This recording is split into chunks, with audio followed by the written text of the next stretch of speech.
ሓንቲ ኣረጊት ሰበይቲ ኣብ ወሰን ጽርግያ ኣራንሺ ትሸይጥ ነይራ። ሓደ መንእሰይ ካብ ኣራንሺ ይገዝእ ነይሩ። እቲ መንእሰይ ኣራንሺ ኣብ ዝገዝኣሉ እዋን ካብ ዝገዝኦ ኣራንሺ ሓንቲ ኣራንሺ ይቐርፍ። ቀሪፉ ካብኣ ይጥዕም። ነታ ኣረጊት ሰበይቲ ምቁር ኣይኮነን ኢሉ እቲ ኣራንሺ ይህባ። ሽዑ እታ ኣረጊት ሰበይቲ ነቲ ኣራንሺ ጥዒማ ምቁር እዩ ትብሎ።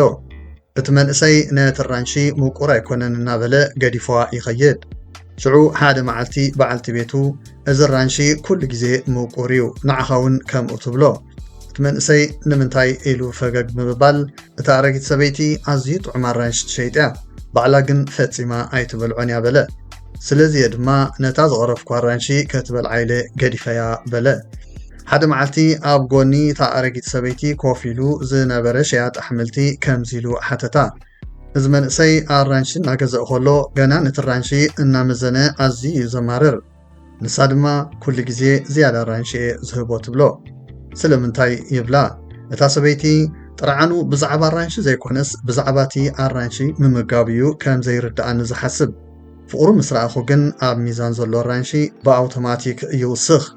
ሓደ ሰብ ብዘይግቡእ መንጢሉ ዝበልዕ ዳግማይ ኣይጸግብን እዩ። ብምክፋል ዝበልዕ ድማ ብጥሜት ፈጺሙ ኣይመውትን እዩ። እዚ ዛንታ በዚ ይውዳእ። ካብዚ ዛንታ ክቡር ትምህርቲ ተማሂርና ክንከውን ተስፋ ገብር። ስለ ዝረኣኹምልና የቐኒልና። ዝያዳ መነቓቕሒ ዛንታታት ንምዕዛብ ድማ ሳብስክራይብ ብምግባር ደወል ምልክት ምጥዋቕ ኣይትረስዑ። ኣብ ዝቕፅል ዛንታ ስጋብ ንራኸብ። ሰላም።